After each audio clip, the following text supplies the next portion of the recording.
I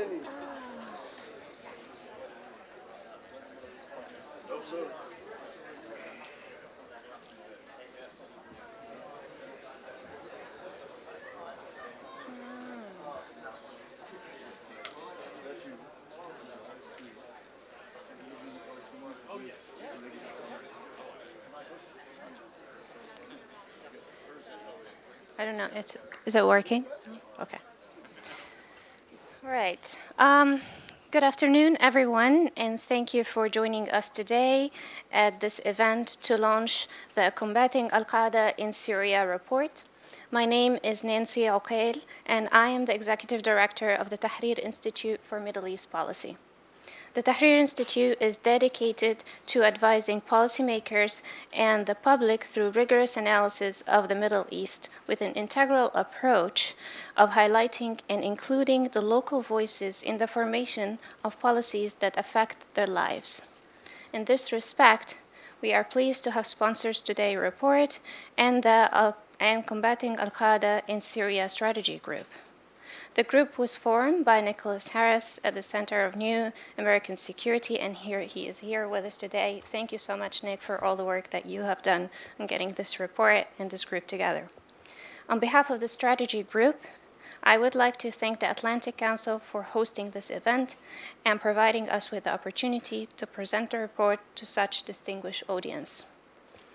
I would like to thank my team at the Tahrir Institute who worked hard on producing this timely report.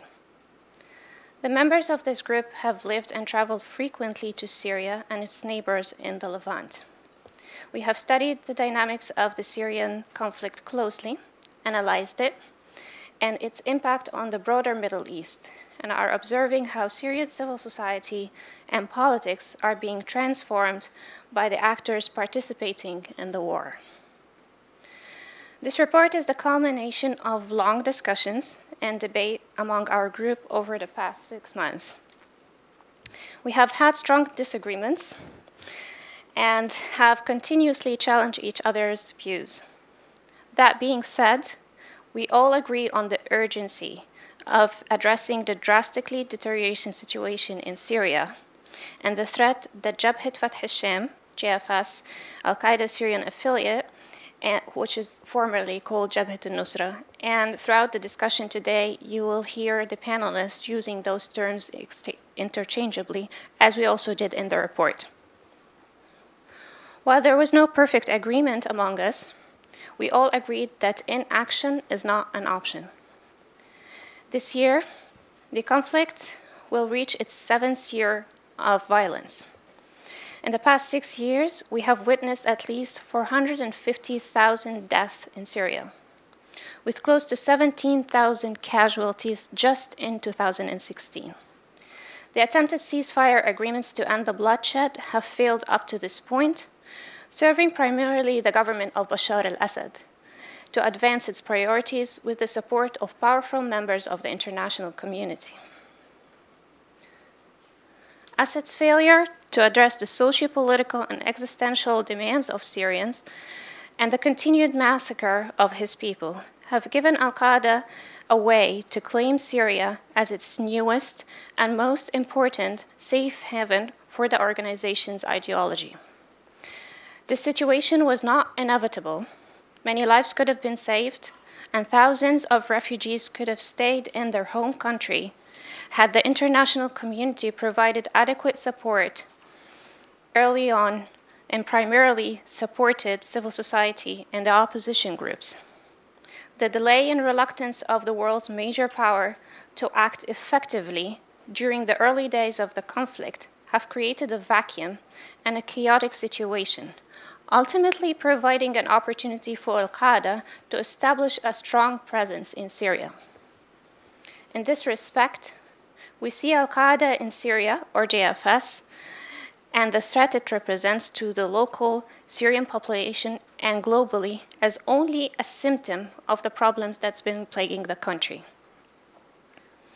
The anti-Assad groups have been alienated, marginalized, and had very little, if any, support to be able to protect and provide basic needs and security for Syrians. Accordingly, our proposed strategy prioritize support for civil society as a necessary element for addressing the roots of the problem. We believe that an exclusively military approach is neither effective nor sustainable. The aim of our strategy group was to provide contextual analysis of the Syrian conflict, Al-Qaeda's growing role in destabilization of the country, and offer recommendations for the United States and its partners to combat this threat and provide some clarity to this highly complex and volatile situation. As you will find in the report, our group outlined 4 main areas of efforts that needs to be accomplished in order to overcome the social, political, and security challenges that Al-Qaeda represents. These lines of efforts are mainly robust population protection, strategic U.S. government bureaucratic reform, better coordination of lethal and non-lethal assistance to indigenous counterterrorism actors, and acceleration of U.S. counterterrorism direct action tempo. While we humbly recognize that our recommendation will not solve all the problems at hand, we seek at minimum to freeze the current situation and stop the bloodshed. And our end goal is to improve the conditions for the Syrian people. When we started the strategy group, Eastern Aleppo had not yet fell under Assad's control, with more volatile changes that went on along the way as we discussed our strategy. Thus, we set out different possible scenarios for how events will unfold in Syria, including whether groups will merge with JFS or Jabhat Fath al-Sham or break away from it, so our proposed strategy account for this ever-evolving dynamics. We do recognize that the situation is constantly changing, yet the principles and priorities of our recommendation remains the same.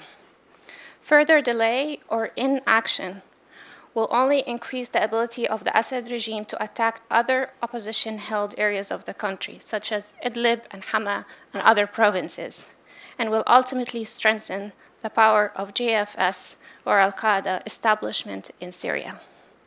Here to discuss these issues further, Faisal Aitani with the Atlantic Council, Charles Lister with the Middle East Institute, my colleague Hassan Hassan with the Tahrir Institute for Middle East Policy, Jennifer Kerfella with the Institute of the Study of War, and Sasha Ghosh with the People Demand Change.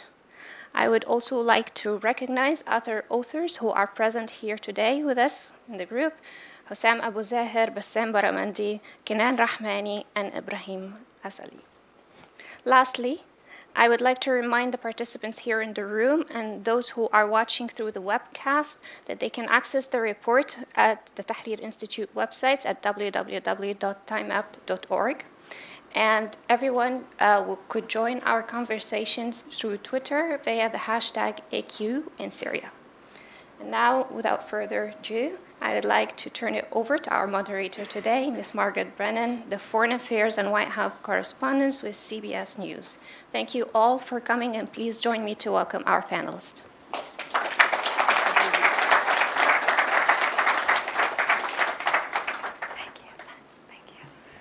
Thank you, Nancy. And thanks to all of you for coming out today, because I think this is certainly one of the topics that all of us who cover foreign affairs need to constantly stay on top of, because one thing everyone can agree on is that this conflict is not dying out, it would seem. And I want to encourage everyone, as Nancy told you, how to find the policy paper online. It's well worth a read, and it's very detailed. And I want our writers here and our thinkers to really draw out some of their specific prescriptions here. So I want to start very simply, Faisal, with you. Can you characterize, if we are now talking about Jabhat Fath al-Sham as Al-Qaeda in Syria, define the threat, because a lot of the paper talks about this in terms of U.S. national interest. Define the threat that it poses. Yes, certainly. Thank you, Margaret. I think on the one hand, the clearest or sort of most superficial but critical from a strategic perspective threat is Al-Qaeda establishing through Jabhat Fath al-Sham, or in the form of Jabhat Fath al-Sham, a base of operations where they can recruit, organize, and plan operations that will ultimately target the United States itself or U.S. interests and allies in the region. But something more subtle is going on. I think what Jabhat al-Nusra has done is make previously sort of eccentric political ideas part of the mainstream of Sunni Muslim political discourse and ideas about how to protect populations in what I see as one of the most important geographies of the Muslim world. And if the center of gravity of political Islam and Sunni politics in this critical region begins to shift in this direction, then it's going to metastasize and pull in other groups and other parts of the population. And I see that as an intersecting problem, but a separate one that's slightly more complicated as well.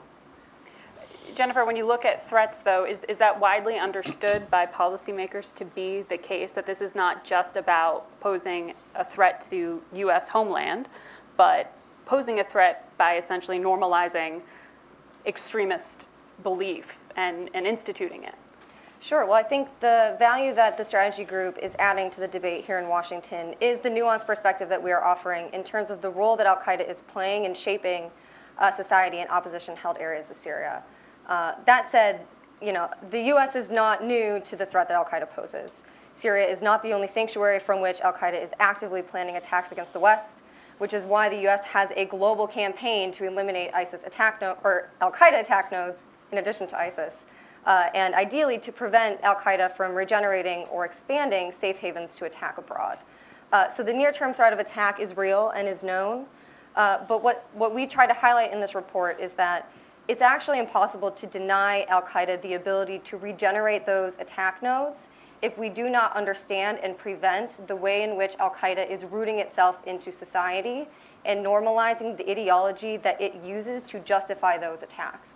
So there's a new generation of Syrian children that is growing up with Al-Qaeda's ideology in some parts of rebel-held Syria as the norm. That's incredibly dangerous from even just a limited counterterrorism perspective if you think about the trend line that signifies in terms of the scale and the volume of attacks that Al-Qaeda could be able to launch in the future.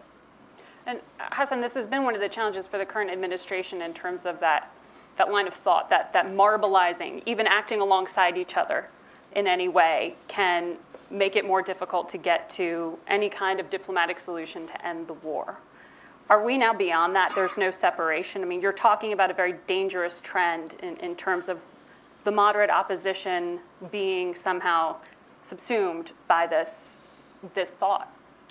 Absolutely. I think it's I can't imagine the current administration or the next one or any policy that can address this challenge in the short term or even medium term.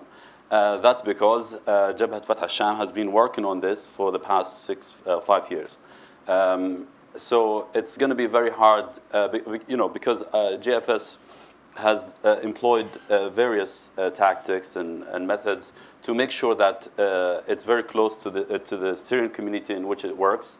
It portrayed itself as a part and parcel of the Syrian rebellion from the beginning. Remember that Jabhat Fatah al-Sham or Jabhat al-Nusra, as it used to be known, hid its affiliation to Al-Qaeda for a long time, until the Americans revealed that this was part of Al-Qaeda, and then after also Abu Bakr al-Baghdadi from Iraq announced that Jabhat al-Nusra was part of his organization, and that's forced them to kind of declare their affiliation to Al-Qaeda. And that was a controversial decision in the U.S. to have declared them to be a terrorist organization. Certainly, it proved problematic, and also because the mechanism in which to reach out to the Syrian opposition and work with the Syrian opposition would be complicated because this is a terrorist organization, and this is a problem that the Washington will have to face for a long time. Is this being bogged down in the description of a terrorist organization? Jabhat al-Nusra, in the same way that ISIS and other groups, these are not just terrorist organizations. They are terrorist organizations, but they are more than a terrorist organization. They are also social movements. They are insurgent organizations. They include members who believe in the nature and in the conflict in which they fight, and they are part of the Syrian society as well. Sasha, you have written a bit about what you see with the current administration's policy being problematic, that the Pentagon and the CIA essentially have policies that are on the battlefield at odds with themselves. What's your prescription in terms of whether you can get that in alignment under a new administration? So I think one of the key things to think about when it comes to the fluidity of the Syrian conflict and the U.S. response is that the conflict is outpacing the U.S. government's capacity to respond and be proactive. And in essence, the last 6 years of policy has been extremely reactive. So the situation on the ground changes, the United States responds. Versus taking the reins and providing leadership and basically saying, we're going to be proactive, we're going to shape the nature of this conflict, we're going to put ourselves in a position to be in the driver's seat. And that really just has not happened over the past 6 years. And the result has been a set of policies that have not adequately addressed how all the different parts of this conflict intersect and influence one another. So the military situation on the ground influences the communal societal situation and vice versa. Provision or lack of provision of aid and support to different elements of the moderate opposition means that certain other actors, bad actors in often cases, have the advantage. Al-Qaeda does not have bureaucracy. They don't ask you to fill out forms and paperwork and biodata before they give you support. So the United States need to think about how they're going to respond to a conflict of this nature, both now and in the future, in which all of these things are taken into account. That we have to be more streamlined. We have to find a better way to allow the different pieces and parts of the U.S. government, because there are many that are working on this conflict, to interact, share information, and work together. And that includes, of course, the Department of Defense, the CIA, the State Department, and the National Security Council. Specifically, you talk about reducing restrictions on intelligence gathering. What do you mean by that? I think part of the things that has happened is that the capacity for U.S. government assets to have direct visibility on the ground has been greatly reduced, in part because everyone is operating out of a neighboring country. They're operating out of Turkey, out of Jordan, out of Lebanon, out of Iraq. It makes visibility for the U.S. government less, and it requires on a series of secondary sources or third sources as well to figure out what's going on the ground. I think the U.S. government needs more visibility on the ground, and they need to be able to assume a little bit more risk, but provide primary U.S. assets on the ground more directly, whether that be in country or closer to the border. I mean, often, if the security situation in southern Turkey at the border is bad, U.S. government assets will be pulled away from the border, and that ultimately means that the ability to understand directly what's going on the ground is diminished, and that's a problem. Charles, is the U.S. the body, the country that should be in the leadership role on that? Or 6 years in, are there other countries that are more in the driver's seat? I think it's a tough question. I mean, the situation's clearly changed since 2011, 2012, 2013, when for sure the United States was in a potential position to assume that kind of primary role. And the conditions on the ground, the power balances on the ground, not just between different opposition groups and Al-Qaeda, but also between the regime and its backers, and the broad scope of the opposition have changed. So it does definitely diminish our potential to assume a primacy role. But I certainly think there are still things the United States can do. I think we need to recognize that despite the fact that the Russian government intervened in September 2015, or because of that, we have assumed, therefore, that Russia rules Syria.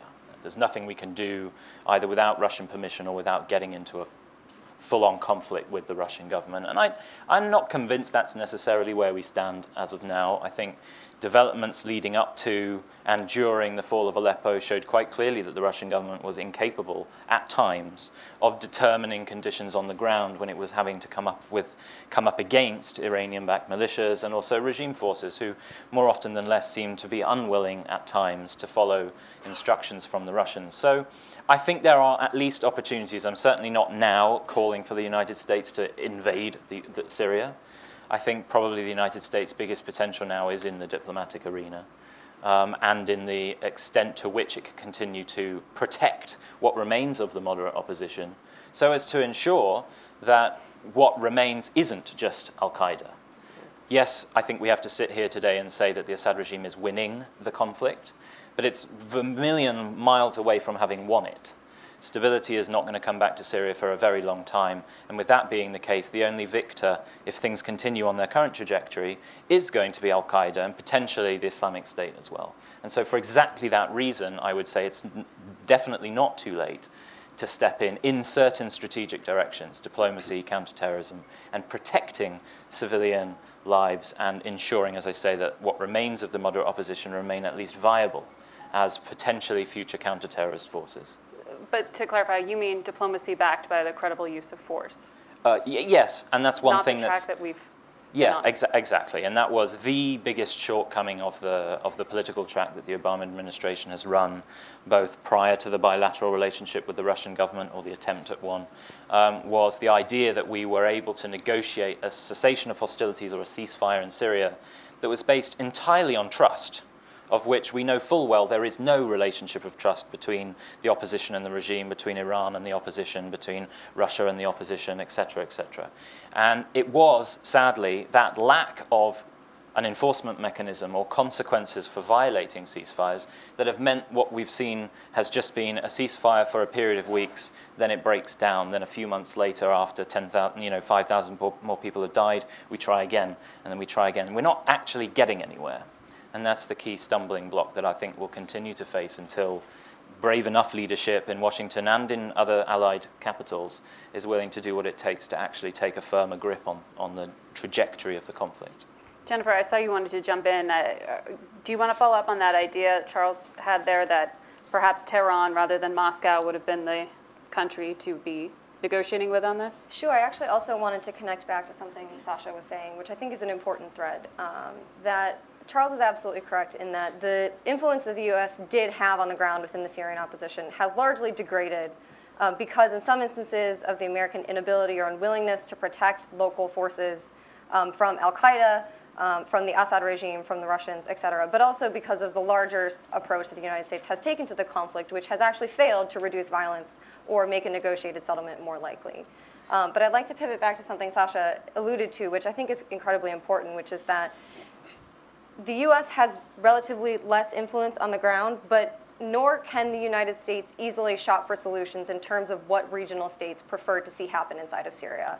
The situation, the war has gotten so hot and so degraded that regional states simply cannot provide the answers for the United States with respect to this problem because in many instances they have different priorities. So Turkey is a great example where Turkey may have more intelligence estimates of Jabhat Fatah or other elements of the Al-Qaeda project inside of Syria, like Ahrar al-Sham, but has a different perspective on that threat than the U.S. does. And this is the realm in which I do think it is critical for the United States to develop our own intelligence picture, our own assessment of what American interests require and what stability inside of Syria requires, and then ask the hard questions about which regional actors are actually willing and able to play a constructive role in reaching a stable outcome. In that regard, I think Iran is one of the biggest direct belligerents in this war. In addition to the Russians on behalf of the Assad regime, the Turks, of course, are now also a belligerent in this war. And they're fighting directly against ISIS for now, but they're also fighting the primary American ally in the anti-ISIS fight, the Syrian Democratic Forces, out of opposition to the Kurdish element within those forces. So I do think we have to recognize American limitations at the outset, but also recognize the limitations of the theater more broadly and be realistic about what we can expect to achieve in the near term. In the paper, you all argue that essentially Iran is strengthening Al-Qaeda on the ground. That's an argument that you make. Do you want to explain that a little bit? Listen, there's a small direct accusation to make with regards to Iranian policy. It's unquestionably the case that Iran has released senior Al-Qaeda figures who had been under house arrest, most of whom traveled through Iraq and into Syria. Some of them have been killed in US drone strikes since, and some of them are still alive calling the shots on behalf of Al-Qaeda's central leadership. So there is that. But I think the broader point we're trying to make in the report is that extremism in Syria is going to last so long as the justification for their narrative lasts. And the entire revolutionary narrative, if you want to call it that, in Syria, is based entirely on the fact that the Assad regime still exists, is still repressing its people, is still killing its people on a daily basis. And that's not going to go anywhere. And you can make the same argument about the rest of the armed opposition. They might be displaced and evacuated to different areas. Some individuals may very well flee the country. But the cause for which the opposition is fighting isn't going to go anywhere.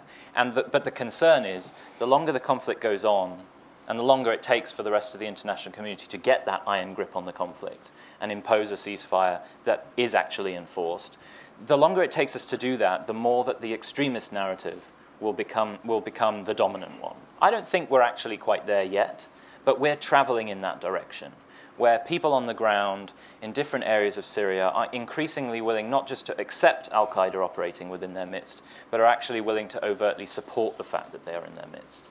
And I think the reason why I say we're not quite there yet, we've seen it pretty clearly. Actually, just recently, the fall of Aleppo saw the displacement of thousands of people from that city into Idlib. The regime quite clearly, I think, had a strategy of throwing all of its adversaries into one province. And I think the consensus amongst the analytical community was that that was going to result in what the regime would try and call jihadistan and try and call upon the international community to help take Idlib. But actually, surprisingly, what's happened is that because Aleppo city specifically was actually one of the few beating heartbeats of the more moderate opposition in northern Syria when it actually fell, a lot of these displaced people, civil activists, people who run media stations, have arrived in Idlib and started talking to their radio stations, publishing articles saying, this place is hell. You know, we don't want to live under this Islamist rule, under all of this repression. We don't want to live where our wives are being told how to dress, and when we have to pray 5 times a day, when in Aleppo we didn't have to. And I think this is an interesting dynamic in what message that sends to Al-Qaeda, their project of socializing opposition communities into accepting their presence within their midst is not complete yet, which is also a reason why I would say it's not too late for the United States and its regional allies to do something to prevent that worst case scenario. Faisal? I want to modify a bit the point about Iran being behind Al-Qaeda or Assad causing Al-Qaeda. It's something that gets thrown around a lot among the community that's sympathetic to the opposition, and it's something that bothers those who have the opposite point of view. The thing is, it's not that they are creating or causing one thing or the other. What's happened in this part of the world, in this part of the Levant, is that there's a profound loss of political legitimacy among some parts of the Sunni Arab population. They no longer have an answer to the questions of how do we protect ourselves from all kinds of violence, whether it's the regime or otherwise, and how do we organize ourselves politically. These ideas of Salafi jihadism are not new. They've been around for a long time, and they've been evolving for a long time. But the reason they now have space to operate in is because there is no other satisfying story that anyone in Syria, particularly within the opposition, can tell to one another and to the people about what kind of answers they can provide and how they can protect the population. I think as long as there is a lack of population protection and a lack of governance answers, there will be this vacuum, and it will be exploitable by extremists. Even if the regime wins the war, that vacuum will still be there, although there will be an army in these places. Even if the regime loses the war, the question will not have been answered overnight, because if these people have no way to protect themselves and govern themselves, the field is still wide open to whoever wants to do best. And the group with a strong ideology, foreign support, cohesion, and good military capability against the regime, but also against other groups in the opposition, and it's very important. That is the group that's going to carry the day, however long it takes. Mm-hmm. But to come back to the point on Iran, you all further flesh out in the paper that you believe that by utilizing Hezbollah, essentially Iran's creating a little statelet within Syria. That's a base of operations for them. So is that one of the basis, one of the arguments here then, Hassan, or whoever wants to answer the question, for you arguing why the next administration needs to pay attention to this? I mean, is that, I hear your point. It's an effective talking point.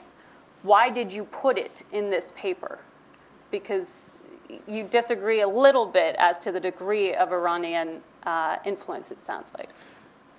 Do you want to defend my point or let him talk? If you jump in, I want you guys to, if you disagree, with do it. it. I think the Iranian influence is there, and I think what the Iranians have taken, a fair chunk of it, they are not going to give back unless there is a military confrontation, full stop. But I just think that this is the beginning of the problem for the opposition. And it needs to be addressed before the problem can be addressed, but it isn't the problem. That's all I'm saying.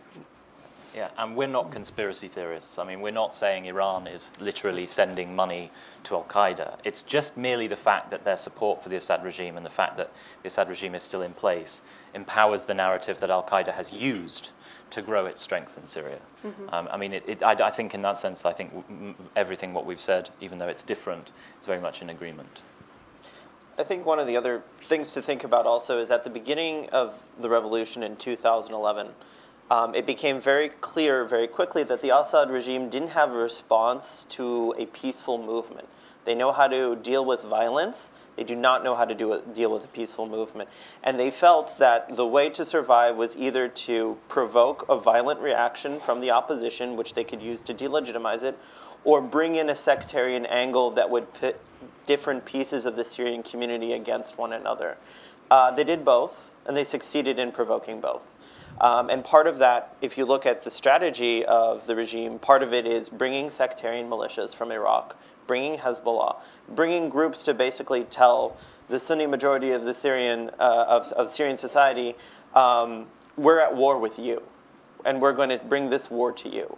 And I think on the opposite side, people at the beginning really had deep conflict about whether to engage in the use of force to protect themselves or not. They wanted to keep the opposition peaceful and a peaceful movement, but it became so difficult to do that when there was disappearances and arrests and killings of all the human rights defenders and activists and people who espoused a more moderate viewpoint. And so, in essence, the Assad regime has really created constraints in terms of who has come to the forefront of leadership in terms of the opposition, and that's also created a sectarian narrative, which Iran has then helped to push forward again through the types of groups they've sent to help prop up the Assad regime. Look, I also think we're making, if I may, a pretty basic argument as well, which is simply that the Iranian presence and expansion in Syria is inherently destabilizing in the region, among other things because it incentivizes the Saudis to choose more effective elements within the opposition to back, which tend to be the Salafi jihadi elements of the opposition. But I would also make the point that Iran and Salafi jihadi elements of the opposition benefit from each other's presence on the battlefield. The presence and strength of Salafi jihadi groups allows the Iranians to claim that if they weren't fighting in Syria, they'd be fighting in Qom, and that this is actually defensive. On the other hand, Al-Qaeda gets to use Iran's presence inside of Syria to claim that this is a sectarian war, that Al-Qaeda is the only defender of Syrian Sunni Muslims and also Sunni Muslims globally, and that therefore the opposition should submit to its leadership. And in so doing, actually imposing retroactively a sectarian narrative onto a war that began as a peaceful uprising and that only turned violent and increasingly sectarian because of the way in which, as Sasha has indicated, the Assad regime responded, and because of the way in which the Iranians forward deployed in such massive numbers to support that war effort. We are going to get to questions shortly, but I want to come to a point you make in the piece. I mean, we heard from the potential next Secretary of State yesterday, Rex Tillerson, testifying, and he made the point that he hadn't discussed Syria yet with the president-elect. You are arguing that that very much needs to be on the president's inbox, if not at the very top of his inbox. One of the things you mention here is the use of State Department assets, putting them at the Syrian-Turkish border and the Syrian-Jordanian border. What exactly are you looking to do with U.S. diplomats, given that up to this point there's been hesitation to really put any Americans on any kind of front line in Syria? Whoever wants to take it. Sure, I'll take that. I think what I've seen from my experience of working with the U.S. government, with State Department, USAID, is that you have a lot of people who, frankly, a lot of FSOs, a lot of people who are emotionally very involved with this conflict. I mean, they really, truly believe in what they're doing, and they're trying desperately to make the policy work in a way that helps the Syrian people, and they've been coming up across numerous bureaucratic roadblocks, including their constraints and their ability to travel to the border, talk to people, understand significantly the challenges that this conflict poses, both to U.S. policy but also to the wider region. If there's any security risks at all, the U.S. government pulls them out. And a lot of them that I knew at the beginning, they had a lot more freedom of movement in Turkey and in Jordan, and that freedom of movement has pretty much gone away. And they've repeatedly told me, if we can go and talk to people in person, we can more effectively advocate for a different pivot in policy if need be. But if we have to rely on these secondary and tertiary sources to understand the situation on the ground, we can't make that effective argument. And so I think, given just my experience with talking to a lot of those FSOs, they're willing to take the risk if it means they can do their job better. I understand, though, from the perspective of the U.S. government, that's problematic. So there should be a solution for this, one way or the other. Mm-hmm. Charles, do you seem to want to jump in? I was going to say something on a slightly broader policy point. I mean, the reason why the incoming administration should look at Syria, or the reasons, ought to be clear. I think it's in some sense unfortunate that the outgoing administration, in particular its National Security Council, the consensus position was there weren't enough reasons in Syria for us to do more than we already are. And we've done a fair bit fighting the Islamic State. We've done, until the last couple months, virtually nothing to combat Al-Qaeda's presence in Syria. And I think that's unfortunate, but largely the result of the fact that for that period of 4 years or so, Al-Qaeda wasn't overtly, for the vast majority of that time, overtly or covertly looking to attack the United States. And I think that's a broader policy lesson which, whether or not it's in the report, I forget, ought to be made, that when we're looking at countering terrorism and the rise of extremism or violent extremism abroad, policy shouldn't just be dictated necessarily upon whether a group or a movement or an organization or individuals within a conflict zone are looking to attack the United States homeland. But there is a broader interest-based assessment that needs to be made. One of them is that, for example, Al-Qaeda's relative success in Syria has seen its ideology and its narrative mainstreamed, not just in parts of Syria, but also in parts of the region. That's a deeply dangerous reality for US policy, not just tomorrow, but for 10 years from now. Also, continued instability more broadly in Syria means the collapse of what was one of the most important states at the heart of the Middle East. The rise of Hezbollah has been pointed towards, and other Shia militia, don't just mean that we lose any potential future leverage in Syria, but Hezbollah and some of its senior leadership are already talking about their next war with Israel. And they have amassed such a huge amount of weapons through Damascus, specifically through Syrian territory, that some assess that they have a greater military capability than some small militaries in Eastern Europe. And this is something that, not having done more in Syria, we have allowed to fester and develop. And I guess that's the broader point I'm trying to make. And finally, the Russia-Iran angle is clearly something the Trump administration is going to have to deal with. If the president-elect is serious about trying to seek a rapprochement with the Russian government, I think he will very quickly realize that by seeking a rapprochement with Russia, he will be emboldening Iran, which the vast majority of his potential appointees seem to take a particularly hard line against. And that difficulty of squaring that circle is going to be a real challenge that he'll face very early on Syria specifically.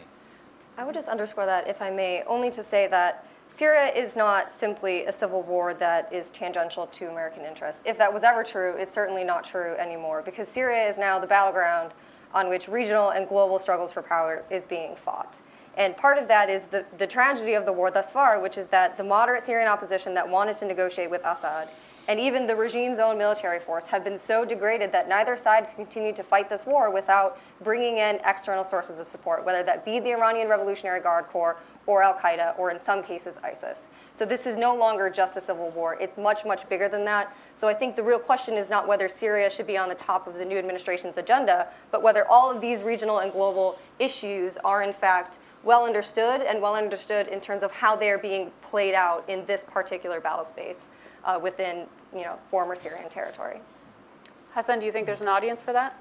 Yeah, absolutely. I think I think there's a big problem here, which is much of the policy, the American policy, and the way people talk about Syria today, is really wishful thinking.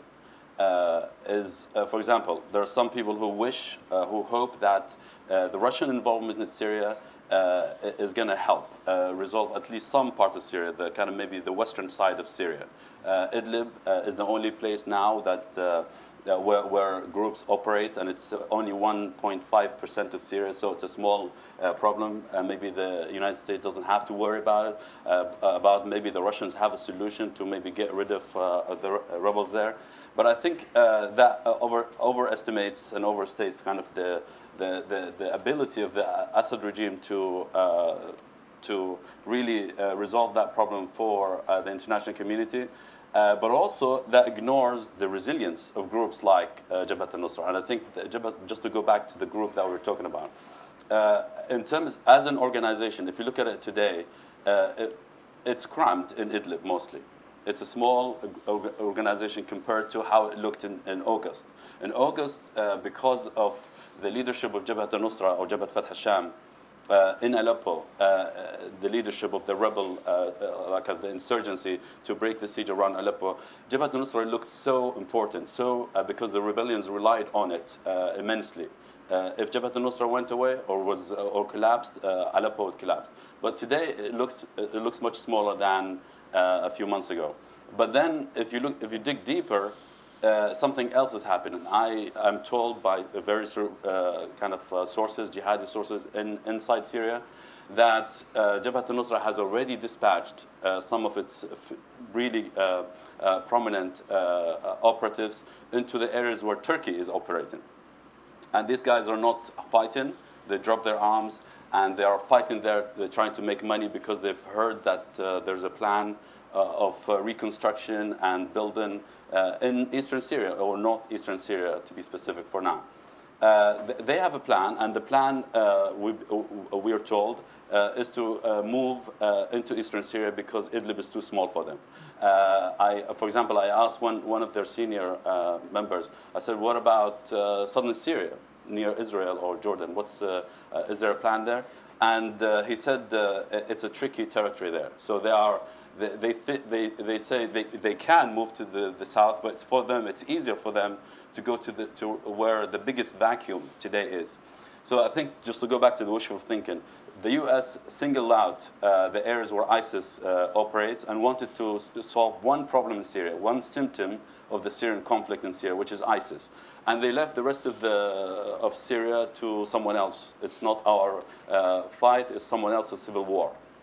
And I think that's dangerous because everywhere where ISIS is ceding territory, Jabhat al-Nusra and Al-Qaeda is trying to go back. There are even reports that Al-Qaeda is thinking of going back to Iraq. So I think it's dangerous to really to kind of think about the Syrian conflict as a set of problems that you can solve and can contain and you can control for the time being.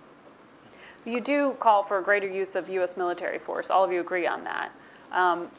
One of the specific things you call out is the need, and you briefly mentioned this earlier, but the need to protect the civilian population. Can you be more specific on how you want to do that? Anyone? The basis of that was actually to resume the negotiations that had been ongoing over the past few months over ceasefires, or cessations of hostilities in particular areas with particular rules of enforcement, but this time to do it with the credible threat, backed by the credible threat of force, ideally with a partner on the other side. Russia, for example. I'm not succumbing to wishful thinking, but we have to put that on the table as a possibility.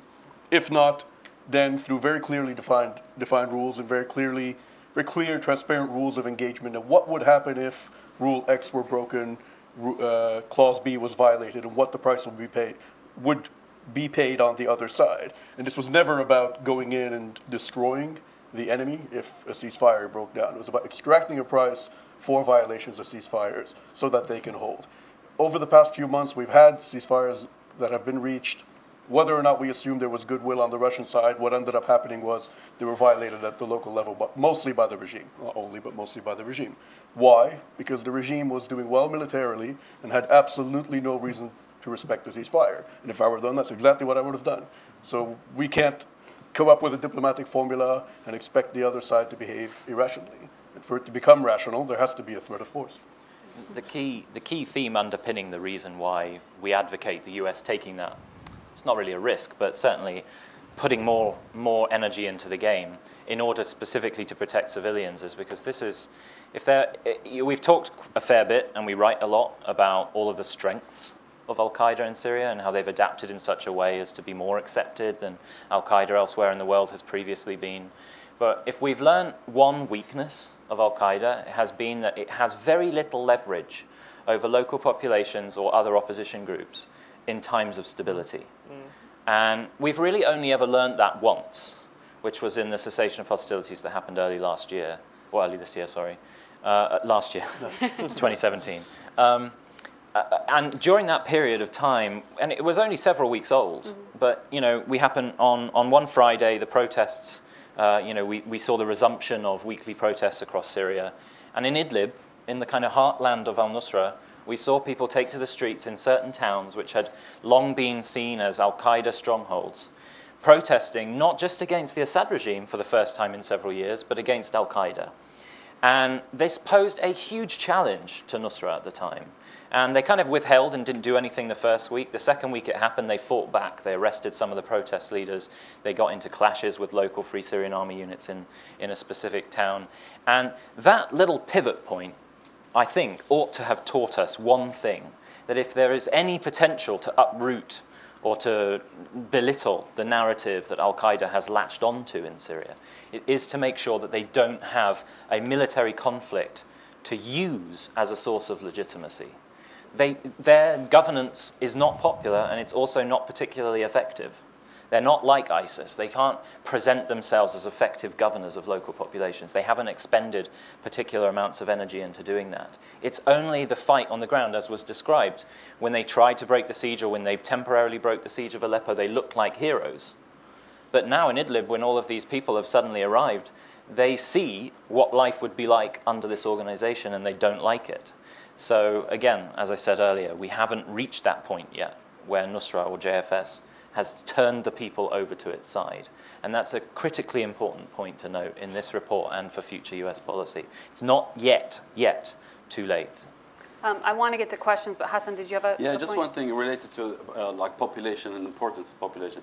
If there's one lesson we should have learned from Iraq, is that only the social antibodies can eject these organizations. And I think we are edging towards the point where ISIS started to succeed in Iraq, which is basically in 2011 and onwards. Which is basically eroding the success of the the surge and what happened with the tribes and so on. So you're familiar with that. And they started to erode the success by making sure that no Sunni insurgent organizations is viable enough to replace ISIS. And once they get rid of insurgents, who are the only people who can actually fight it and can check its military influence and can go after it with the help of whether the Americans or the Iraqi government. And ISIS succeeded in doing that after 2011. If you look around today in Iraq, and if you are an Iraqi who believes in violence and doesn't believe in Iranian-backed militias or the Iranian-dominated influenced government in Baghdad, you would look around and try to find insurgent organizations, and the only viable organization that you can bet on is ISIS.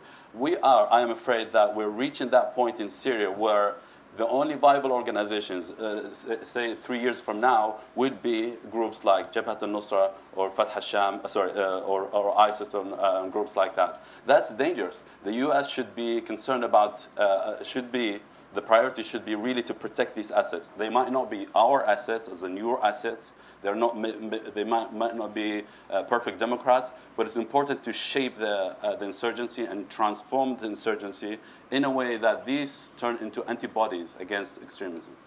So I think an important, if I may very briefly, element of the report that I'll highlight is that we included a red teaming section that reflects some of the sort of vociferous debates we had as a strategy group around this topic. This is an incredibly difficult problem set.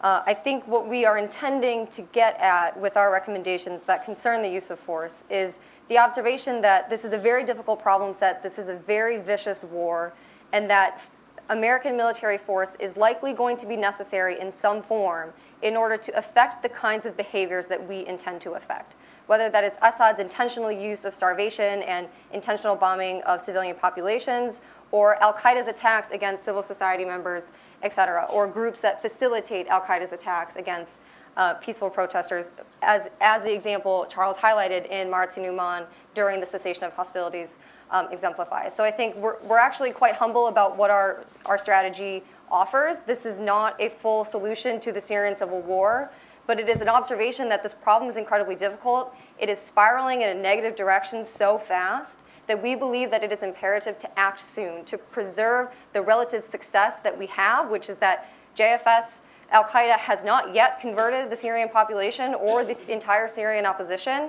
but that the U.S. has to start acting soon, to start reshaping trends, as Hassan mentioned, and to start affecting behaviors. And the only way to know exactly what kinds of steps will affect behaviors is to start to engage in this problem set. And so we're kind of, I think, adverse to the notion that the United States needs to sit and perfect and come up with some master plan for the entire Syrian conflict, because the situation is so degraded and time is running short. So I would offer that, that framing as well.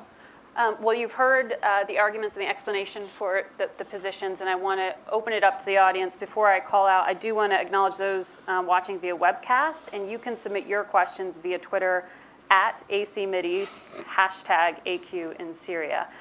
So we'll be watching that Twitter feed and try to get you included in the conversation. Can we have some of the mics here? To the middle of the room, this gentleman, if you would stand, say your name and your organization, and try to be concise so we can get in as many questions as possible. Thank you, Irv Chapman. I'm Bloomberg. I'm sorry, can you speak up a little bit? Yeah, Irv Chapman. The question, you've discussed the Syrian opposition in capital letters.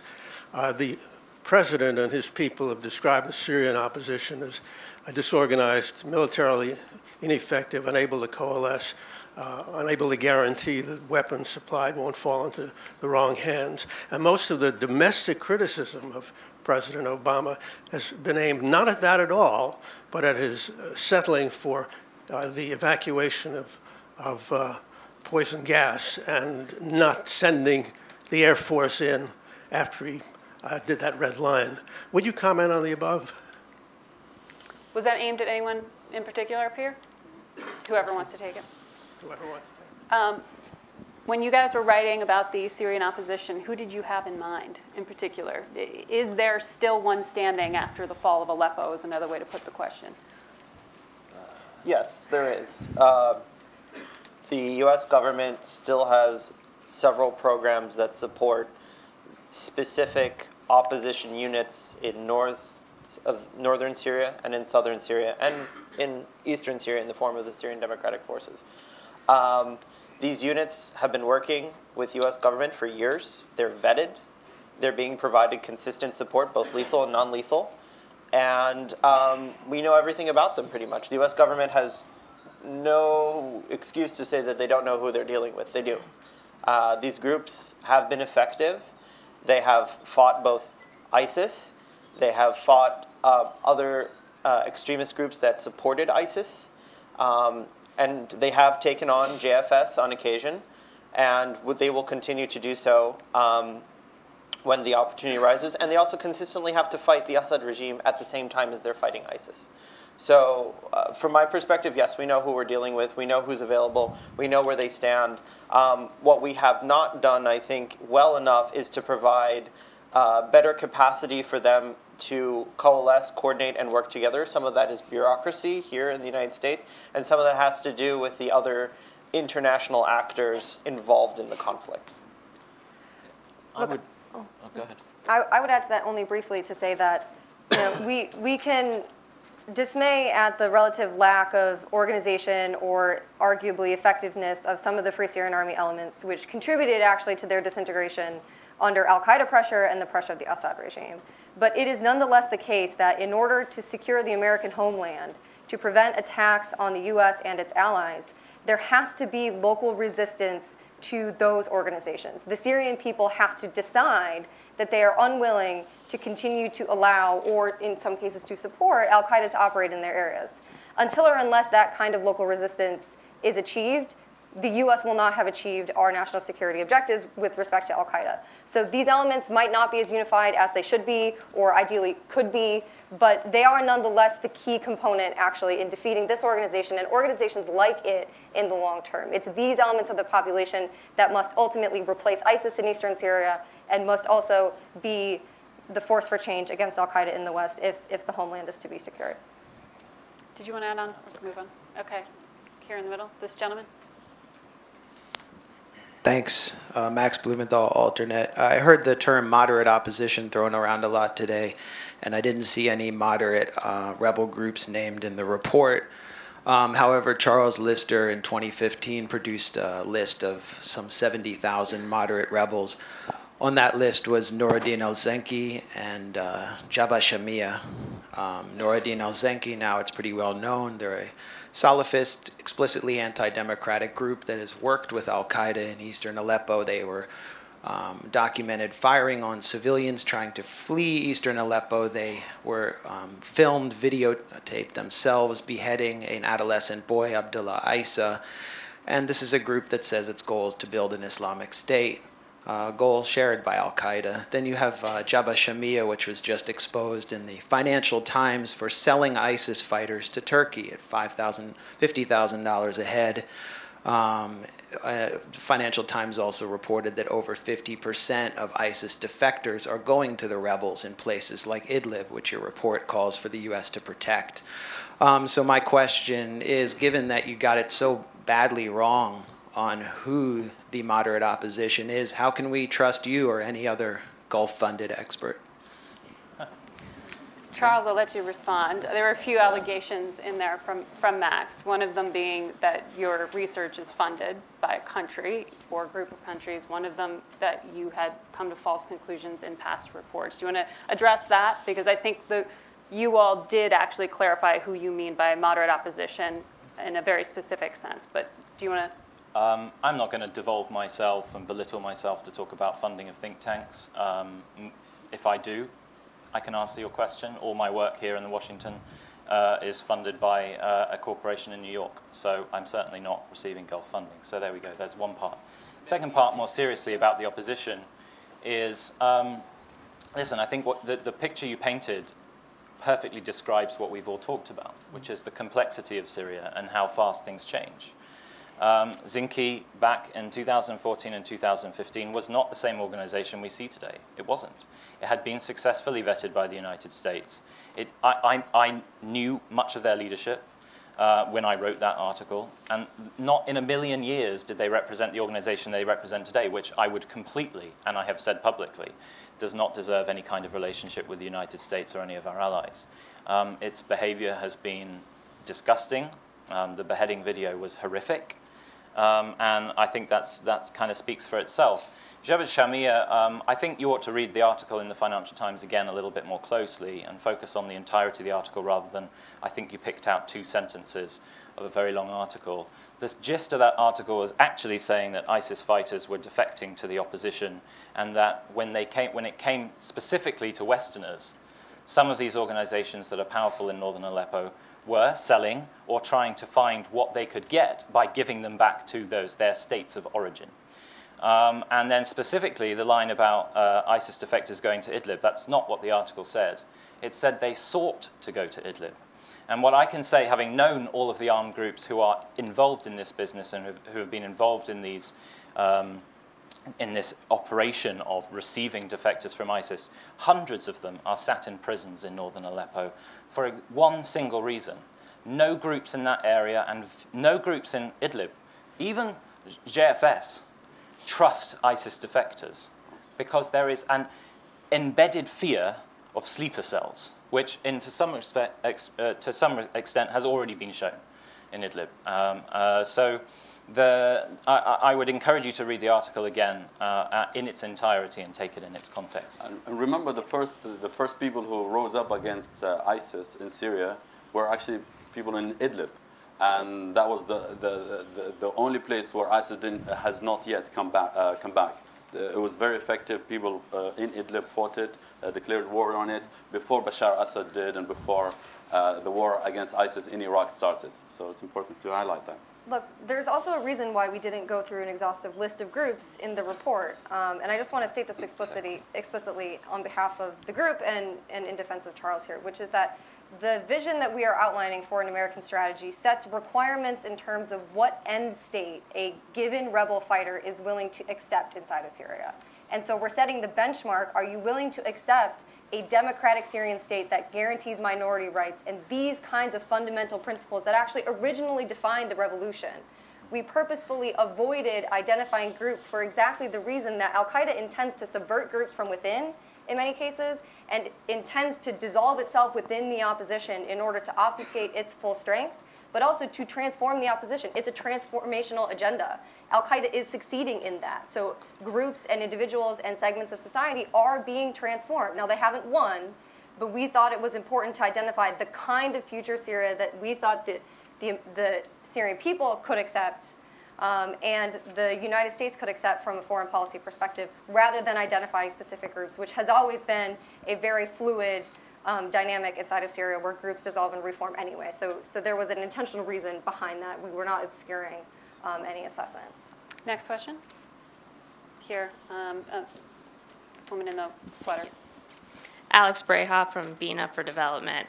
A lot of people in Washington with the new administration coming in are trying to get their priorities, especially on a foreign policy level, in front of the administration. And we seem to have a pretty blank slate. But a few things are starting to emerge, which is really countering Iran, countering ISIS, and a pro-Israel, and then a mixed bag pro and counter Russia. Does adding countering Al-Qaeda really muddy the water here in Syria? And if it's important to add countering Al-Qaeda to this, how do you sell that to the new administration? How do you convince them that this is a narrative that's worth pursuing? Thank you. There is of course a need to counter Al-Qaeda in Syria. There are Syrians who call, and many of the groups are Syrians, to counter Al-Qaeda in Syria. The problem is how, and I think that's the fundamental problem. And the only thing that has been done so far is to announce airstrikes against Al-Qaeda in Syria without a strategy, and that's not going to work. That's guaranteed not to work because these groups don't function on the number of fighters they have, but on the effect they have, and the impact they have on the population. And the transformation that Jennifer has just mentioned is real and is important, and this is what's really taking place, and it's very steady. Every time the international community tries something in Syria and fails, and that effort fails, that gives more credit to these groups and erode any future chance of that working again. So it's important to really think about this in terms of urgency, that whatever needs to be done now rather than tomorrow, and needs to be done in a way that works not just against these organizations, but works for the population in which these organizations try to establish themselves. I think also it's important, if we want to discuss a few details. First, since Al-Qaeda sees the fight in the Middle East as a multi-generational ideological struggle, we need to see it in that way also. That means we need to be supporting civil society in Syria.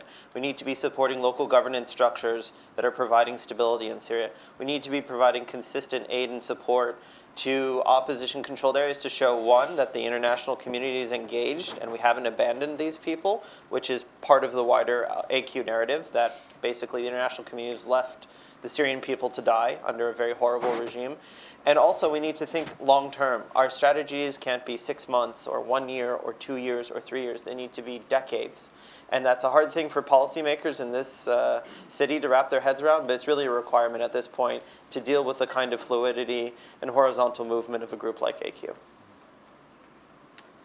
Here in front we have some questions. Here we go. In the blue shirt. There you go. Hello. Thanks all of you for a very excellent talk. I really appreciate it. Look forward to reading the report. And I'm Shlomo with the Syrian American Council. I wanted to ask specifically about the two big Free Syrian Army coalitions that still exist but do not really fight Assad. First is the Southern Front. I believe the last time they launched a major successful operation against the Assad regime, Base 52, about 16 months ago.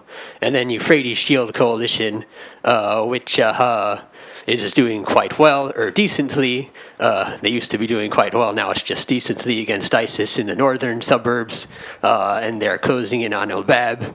But on the other hand, the rebel fighters there repeatedly say we're going to go and try and free Aleppo, and Turkey has sort of been against that the whole time.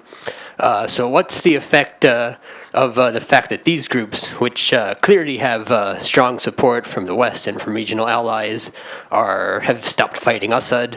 Why did they stop doing that? And how does this affect the narrative you're talking about that they've stopped? I would start by saying the cases you describe perfectly exemplify the fact that probably the one biggest weakness of the Free Syrian Army as a kind of umbrella movement today, and that is the fact that it is existentially reliant on external support to continue its relevance on the ground. We can debate whether or not a stronger US hand, a stronger level of US support would have had an effect on that. I think it would, but the situation is as it is. But, you know, Turkey in particular in the north has almost virtually every single Syrian opposition group under an iron grip. You, as an armed opposition group in northern Syria, cannot launch an operation without effectively permission, arms, and money from Turkey. And Turkey's policy shift in recent months towards its kind of less enemies, more friends policy and seeking a rapprochement with Russia has had a kind of dramatic effect in terms of the ability of the Free Syrian Army umbrella in northern Syria to continue its fight against the regime. And what we've seen is, as you described, for a time a very effective operation in Euphrates Shield, but that was inherently following Turkey's national security interests and not the cause of the anti-Assad revolution. And then in southern Syria, we see exactly the same story. When just before Russia intervened, in fact, King Abdullah in Jordan essentially he reached out to Vladimir Putin. He knew that the Russians were preparing to intervene, and Jordan wanted, and had wanted for a long time, its southern border to be a more stable place. And effectively, the Jordanians cut a deal with the Russians whereby southern Syria would not see the kind of intensity of regime and Russian air operations that would have otherwise taken place. And in return, the Jordanians would cut off the southern front in terms of being able to carry out any operations in the south. So this is the reality that we have, right? These groups are there. The opposition controls roughly 2/3 of southern Syria, but it's just frozen. So the capability hasn't necessarily gone, but the capacity for these groups to continue their offensive operations is either on pause, as it is on the south, or is on hold and diverted elsewhere in the north. That can be reversed. If the United States decided that some of these forces would be useful for other means, they could, that dynamic could quite quickly be reversed. But Jordan and Turkey, for now, are calling the shots. Of course, it follows that if there is more U.S. Involvement, then that would shift as well the calculations of the local actors, and the reliance would be spread a bit between just Turkey and just Jordan, and now you have the United States as an actor. But the South is a bit different because the South is frozen, as in is not under regime attack. Not really. I mean, at least not in the territorial sense. But I mean, my belief is, as soon as things get a bit better in the north for the regime, the South is next. Either they'll have to submit or they'll have to fight. And when that comes back into play, then the same exact formula we're talking about in the areas that we all have top of mind, Aleppo and Idlib, etc., come into play in the south. And I think, if anything, actually, its proximity to Jordan is an advantage for this strategy, provided that there is a U.S.-Jordanian cooperation over it. And I think, and I'm sure the insurgency as well knows in the south that the Jabhat al-Nusra, they're not exempted from the Jabhat al-Nusra problem, even if it's a manageable one at the moment. That's it. Here in the front row. Hi, Elon Goldenberg with the CNAS, and thank you guys for this report. I very much agree with you on the idea of civilian protection, as I think you all know. I've written a lot about that in the past.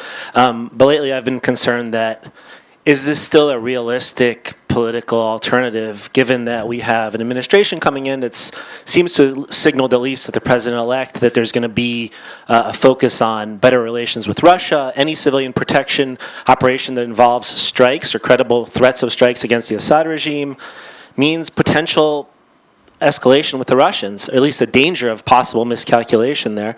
And then on top of that, you have this problem with the fall of Aleppo, of where the place that makes the most sense to execute something like this now is Idlib, which opens you up to accusations of basically being Al-Qaeda's air force. So how do you deal with those political problems? And is this still, 6 months ago, I think this made complete sense, but now I'm wavering a little bit myself, and convince me otherwise. Can I start? I think in many ways, if you look at the situation today in Syria geographically, I think that proposal is actually more realistic than 2 years ago, in some ways. Why? Because if you look at the north, and just what Charles and others have just said, the change in dynamics in the north is actually it's a good development, which is that for a long time the south has been more disciplined. Extremist organizations, whether ISIS or Jabhat al-Nusra, failed to dominate in the south thanks to regional allies who didn't want these organizations to dominate.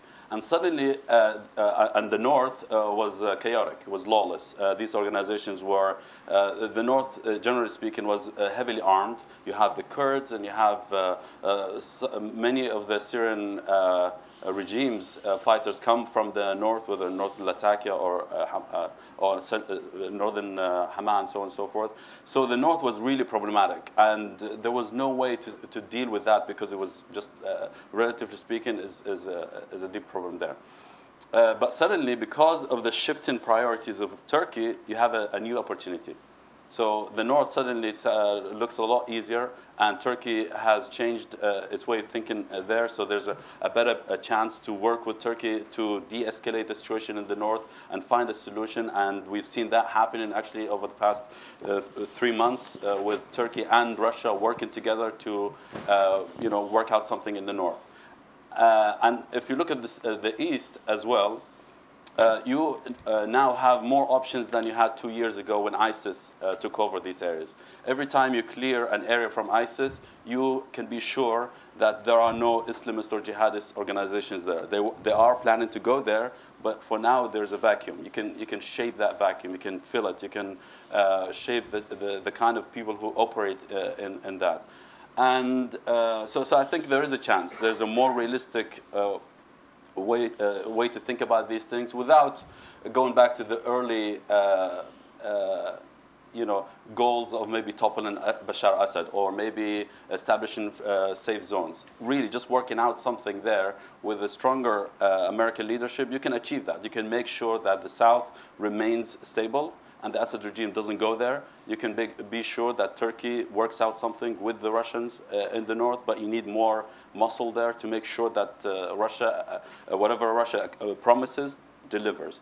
And in the east, you need to work out also a plan for post-ISIS, where people there live in a more decentralized, under a more decentralized governance model, and I think that's possible.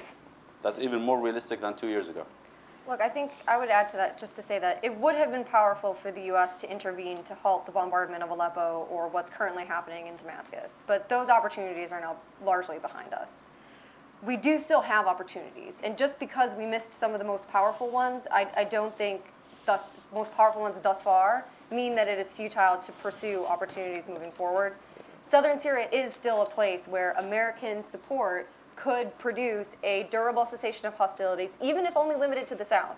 I mean, maybe part of what the U.S. needs to explore is whether going immediately for nationwide cessations of hostilities is an attainable objective. But a halt to aerial bombardment, which does still occasionally occur, not nearly on the scale of the north, but a protected zone in the south within which Free Syrian Army groups are both able and become willing to defeat what remains of Nusra in the south, which is still formidable, and ISIS in the south, while messaging that the United States is here and that Sheikh Meskin, which was a town that the Russians basically destroyed in order to help the Assad regime regain it, despite the agreement with the Jordanians, preventing that from happening again in the south would be powerful. It would start to to gain the U.S. with local credibility and local influence.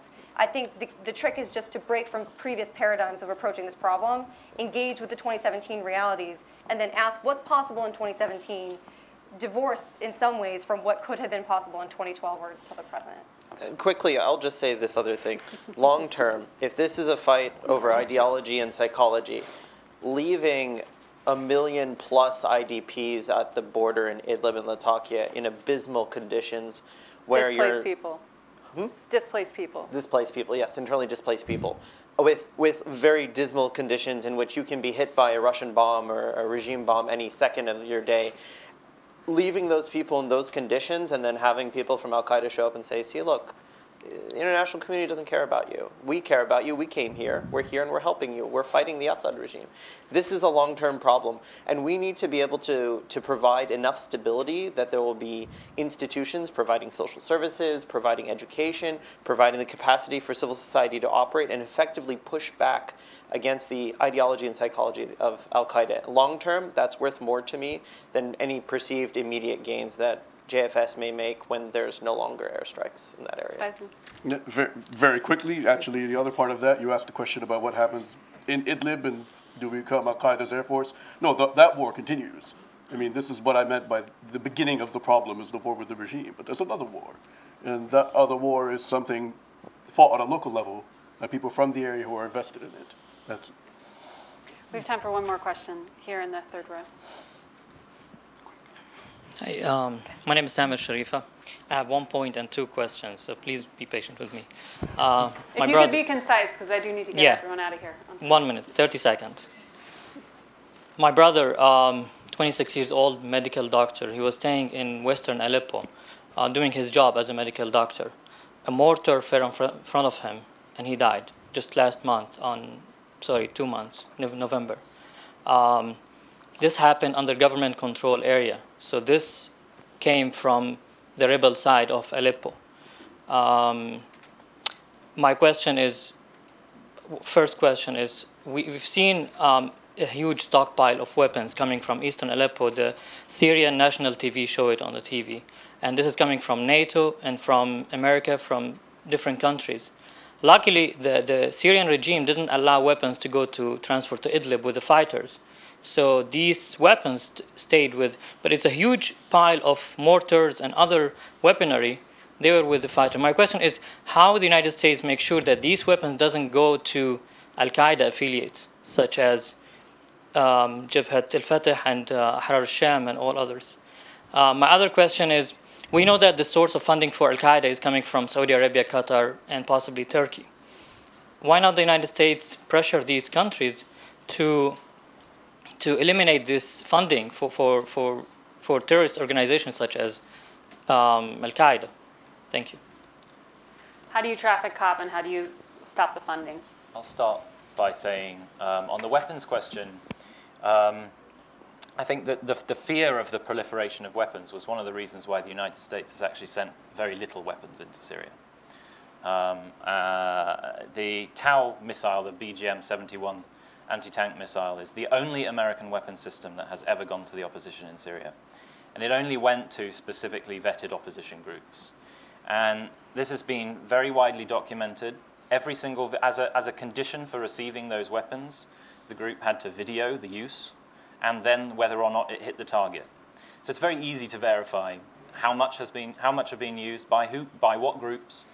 And the one thing we've also learned is that on the few occasions, so as of November, I believe, 2016, 1,030 Tau missiles had been used in Syria. And I forget the exact number, but 0.8% of that number had been used by non-vetted groups. It's actually quite a remarkable... It's a remarkably low rate of proliferation. And if we're looking at a policy position here, then to answer your follow-up question, almost all of those vetted groups have worked in broader operations with groups like Ahrar al-Sham and JFS and Nusra before that.